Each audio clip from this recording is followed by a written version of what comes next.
for me because a couple of you guys have seen me run around in these aisles like a little kid.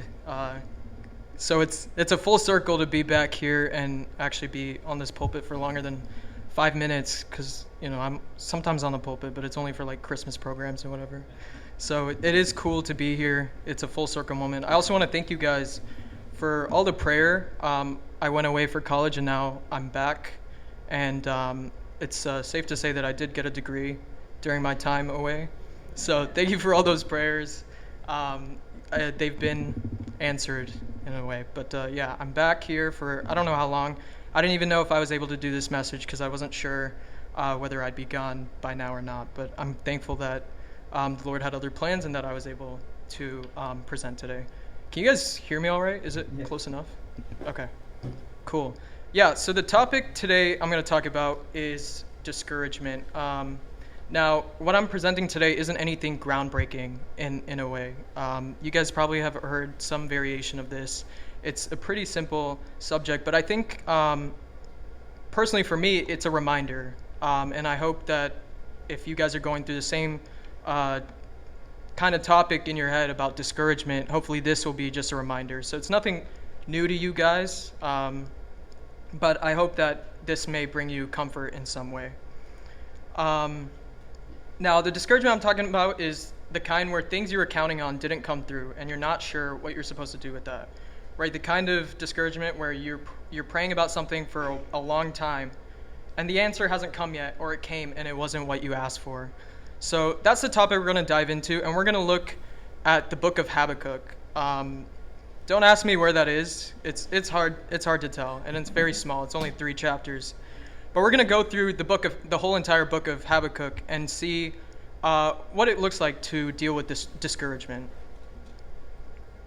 But before we get into Habakkuk, while you guys take your time and try and find out where that book is, I want to open up with a person that we might already know. His name is Horatio Spafford, and he was a successful businessman in Chicago in the 1800s. He was a lawyer who was deeply involved in his church, and he was doing well by every measure a person could measure their life by. But in 1871, we know the Great Chicago Fire tore through the city, and it wiped out most of his real estate investments in a single night, right? We had this financial ruin just happen to him overnight, and all the years of building that wealth was just gone in one fire. And 2 years later, still trying to recover, he decided that his family needed a trip, right? Some rest from all the stress that they've been dealing. And he sent his wife and 4 daughters ahead of him on the ship that was bound for Europe. He stayed back to finish up some businesses and was going to follow them shortly after to meet them there. Now, as the story goes, that ship collided with another vessel in the middle of the Atlantic Ocean and sank in a matter of minutes. And all 4 of his daughters drowned in there. And so his wife was the only one that survived the wreckage. And when she was pulled from the wreckage, and when she reached land in Wales, she sent Horatio a telegram, and it was just 2 words that said, "Saved alone." So Spafford got on a ship immediately to go meet her, and as that ship crossed near the spot in the ocean where his daughters had died, the captain came and told him roughly where it happened. And so in that moment, Spafford sat down in his cabin and wrote the words to a song that we all know, which is, "When peace like a river attendeth my way, when sorrows like sea billows roll, whatever my lot, thou hast taught me to say, it is well with my soul." Now, by no means is that a man pretending that everything is fine, right? He didn't write a song about how the sea would give his daughters back or how the business would be rebuilt. But he wrote "It is well" while he was still in the middle of a loss, right? Sailing over the actual wreckage in the water where his children had died, he was writing those words, "It is well." And I think that's the same move we're going to see throughout this book of Habakkuk. And the thing to take away is also the fact that Habakkuk doesn't get there in a short time, right? It takes a lot of time to get to that level of faith. For Habakkuk, it took him 3 chapters. But I think the reason why that matters is because most of us also don't get there in just 1 verse, right? And yeah, so turn to Habakkuk chapter 1. We'll see that Habakkuk doesn't actually even open with praise like some of these minor prophets or a vision or anything like that. He actually opens up with a complaint, So we're going to read chapter 1. We'll read verses 2 through 4. It says, O Lord, how long shall I cry, and you will not hear? Even cry out to you violence, and you will not save. Why do you show me iniquity and cause me to see trouble? For plundering and violence are before me. There is strife and contention arises. Therefore the law is powerless, and justice never goes forth. For the wicked surround the righteous, therefore perverse judgment proceeds. So let's take a look at what is actually being described here. This is Judah sometime before the Babylonian invasion, right? And Habakkuk is looking around at his own nation, his own people, and what he sees is a list of things happening, right? He sees violence that goes unanswered. He sees a justice system that has been so corrupted it can't function, right? Where wicked men who have surrounded the righteous so completely that when a case gets to court, the wrong people are winning, right? The verdict comes out backwards. Guilty men are walking free, righteous men are losing. And the thing to take note of is that he's not writing this from a distance, right? He's a prophet living inside of everything that's happening. He's in the inside walls of everything that's going on in this country. And he's watching it every day, and he's noticing that nothing's changing. And so he finally brings this complaint to God, and he asks God the question that every one of us has asked at some point in our lives, right? How long is this going to go on, or why aren't you doing anything? Now, Habakkuk isn't losing his faith when he asks that, right? He's not walking away from God. The fact that he's still crying out to God and still expecting God to hear him and still addressing his complaint directly to the Lord, instead of just giving up on the whole idea of God, tells you that his faith is still intact, right? You don't get angry and keep talking to someone you've stopped believing is there. So I think real biblical discouragement isn't the absence of faith. It's faith that hasn't gotten its answer yet. And in the next couple of verses, we'll see the story take a turn because we see God actually answers him. But you'll see that the answer isn't that he's going to fix it right now. So let's read verses 5 through 6. Look among the nations and watch. Be astonished, wonder, for I will work a work in your days, which you would not believe, though it were told you. For indeed, I am raising up the Chaldeans, a bitter and hasty nation, which marches through the breadth of the earth, to possess dwelling places that are not theirs. So the Chaldeans, the Babylonians, were the most feared military power of that entire era, right? God tells Habakkuk he's raising up a nation that is, by his own description in the verses, terrible and dreadful people, right? A people who march for violence, who gather captives like sand, who scoff at kings and mock every fortress. And what we're reading here is that he's going to use that nation as his instrument of judgment. So Habakkuk's prayer for justice against wickedness in his own nation gets answered with a plan that sounds at face value more like violence than anything, right? It sounds like it's a little backwards. And he asks God to do something about this injustice, and God's answer sounds almost worse than the injustice that he was complaining about. And I think a lot of us know exactly what that also feels like, right? You pray for some door to open and instead a different door gets slammed. Or you pray for relief and instead the season that you're going through gets even harder before it gets easier.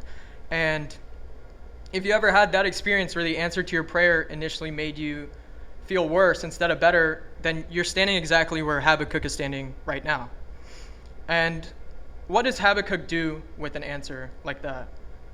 Right? And in the next couple of verses, we'll see basically the hinge of the entire book. We see that he doesn't walk away from God. He doesn't pretend that everything makes sense, but he also doesn't keep on arguing. So turn to chapter 2. We're going to read just verse 1. This is Habakkuk's response. I will stand my watch and set myself on the rampart and watch to see what he will say to me and what I will answer when I am corrected. So we see here that his answer was he climbs a watchtower. Now think about what that actually means for him, right? A watchtower is a place you go to see further than what you can see on the ground. You want the high ground, right? And so it's also a place where you're exposed, out in the open, waiting with no guarantee of whatever you're watching for is going to appear. So he positions himself there on purpose. And he's not demanding, notice how he's not demanding God to answer him immediately. He's not giving up and just walking home, right? He sets himself in a posture of expectant waiting. And I think that's also worth noting because most of us don't do that well. I know I definitely don't do well. I've been working on my patience a little. When we pray and don't get the answer that we wanted, we tend to do one of two things, right? We either keep demanding a different answer, right? We get louder with God, or we quietly give up on asking altogether and just move on with maybe a little less faith than what we had before, right? But notice what Habakkuk does. He does neither one of those things. He actually climbs a tower and waits on purpose, expecting God to actually respond. And the good news is God actually does respond, but again, not with the answer that Habakkuk might have wanted. Habakkuk ends up getting an instruction instead in the next couple verses. So we'll read verses 2 through 4. And it says, "Then the Lord answered me and said, write the vision and make it plain on tablets, that he may run who reads it. For the vision is yet for an appointed time, but at the end it will speak and it will not lie. Though it tarries, wait for it, because it will surely come. It will not tarry. Behold the proud, his soul is not upright in him, but the just shall live by his faith." Now that last phrase is one of the most quoted verses in the entire New Testament, right? Paul quotes it in Romans. It's again quoted in Galatians, and then also the writer of Hebrews quotes it too. But think about that one line, right? That one line from a minor prophet that most of us can't even find in our Bibles, right? Ends up becoming one of the most important verses in the whole New Testament. A word that God gave to a discouraged man becomes the verse that the whole New Testament kind of leans on to explain how we're saved. But notice what it's actually saying in the context of Habakkuk, right? It's a word to a discouraged man on a watchtower. The vision and whatever resolution Habakkuk is hoping for has an appointed time, and it's saying that it's not random and it's not forgotten. The verse says it will not lie, it won't fail to arrive, right? But it might tarry. It might take longer than you want it to. And the instruction in the meantime, it's not saying to figure out why it's taking so long, right? It's saying to wait for it, to live by faith while you wait, not by an explanation. So if any of you are in a season right now where you're waiting on something, right? Maybe it's a job that hasn't come through yet. Maybe it's your health. There's a lot of things that it could be, but this verse is written directly for these times of waiting. And we notice that God doesn't always tell Habakkuk when. He tells him it's coming, and that in the meantime, the just live by faith, not by sight, not by an answer that they can tangibly hold either. So we get to verses 6 through 20. I'm not going to read everything. I'll kind of summarize what it's saying here. But before Habakkuk ever gets to that level of trust that we're going to see in chapter 3, notice that God isn't done talking to him. In these couple verses, I'll kind of paraphrase what's happening, but he pronounces 5 woes against Babylon itself, which is the very nation that he just said was being raised up for judgment for the very violence, greed, and idolatry that they're about to use as his instrument. And so the 5 woes are: woe to the one who piles up stolen goods, woe to the one who builds his house by injustice, woe to the one who builds a city on bloodshed, woe to the one who gets his neighbor drunk to humiliate and exploit him, and woe to the one who worships gods carved from wood and stone. Now, what's important to realize in these couple verses is that Babylon doesn't get a pass just because God's using them, right? Their own sin is still going to be answered. So even while Habakkuk waits, God is already promising Babylon won't get away with anything, right? Its own violence, its own greed, all the idolatry that's mentioned, all of it is going to be answered for too. And the reason why that matters for a message on discouragement is I feel like part of what makes waiting so hard is the fear that the wrong being done to us won't go unnoticed, right? And it won't go unanswered, that nobody's keeping score, and all the evil that's being done to us gets away. But Habakkuk 2, it tells us that that's not true, right? God sees the instrument he's using just as clearly as he sees us. And so nothing is missed, justice isn't forgotten just because it hasn't happened yet on our own timelines. But now I want you to turn to chapter 3. And we'll look at verse 17.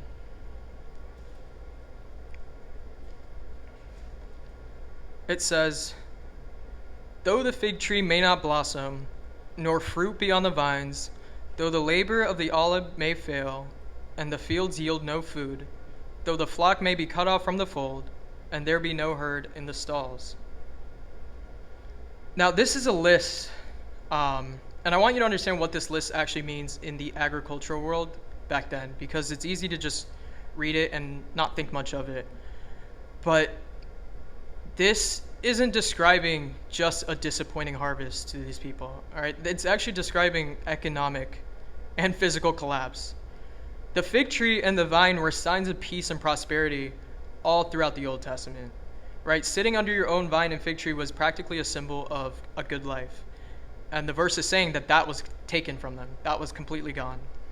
The olive crop, which was their primary source of oil for cooking, for lamps, for trade, it mentions that that was also taken from them, gone. The fields, which were their basic food supply, gone. The flock and the herd, their wealth, their meat, their milk, all their trade goods, all of it was gone. So every single category a person in that world depended on to survive was wiped out in just this verse, right? There's nothing left for them in this list. And we look back on the list of Horatio Spafford, right? That's his list too. His business was gone in the fire. His 4 daughters were gone at sea. Nothing was held back from him. And maybe that's some of our lists too, right? We have, like I mentioned before, a door that closed that you were sure was going to open. Maybe it's a relationship that didn't survive. It could be a lot of things. But the good news is there's a verse 18. And I'll just read it real quick. "Yet I will rejoice in the Lord. I will joy in the God of my salvation." So this is the word that the entire chapter, and honestly the entire book of Habakkuk, has been building toward. It's the word "yet," and that was the title of my message as well. It says, "Though the fig tree may not blossom, nor fruits be on the vines, though the labor of the olive may fail, and the fields yield no fruit, though the flock may be cut off from the fold, and there be no herd in the stalls, yet I will rejoice in the Lord. I will joy in the God of my salvation." Now, the important thing to note here is that nothing has changed between verse 17 and 18 time-wise, right? It doesn't say anywhere that the fig tree finally has bloomed in one verse, or the fields have started to produce, or the flock came back. But every single loss listed in verse 17 is just as true when verse 18 gets spoken. Habakkuk doesn't say, "and then everything worked out," right? But what he does say is "yet," in the middle of the list still being true.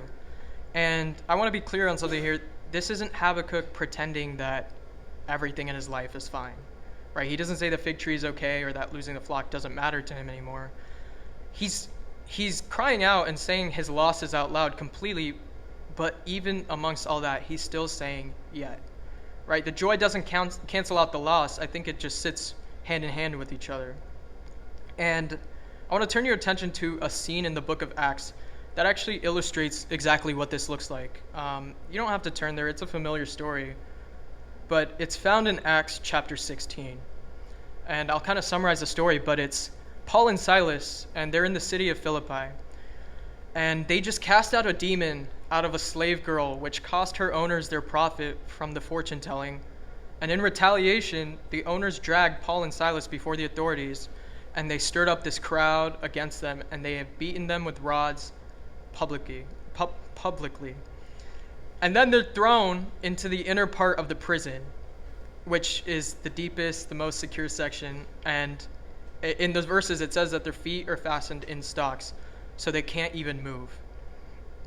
Now, I want you